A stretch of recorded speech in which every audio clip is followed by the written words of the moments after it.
ఏయ్ ఏమైంది? చిలక కొరికింది.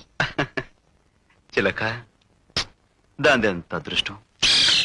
తిరిగా నీ దశ అవన బానిసా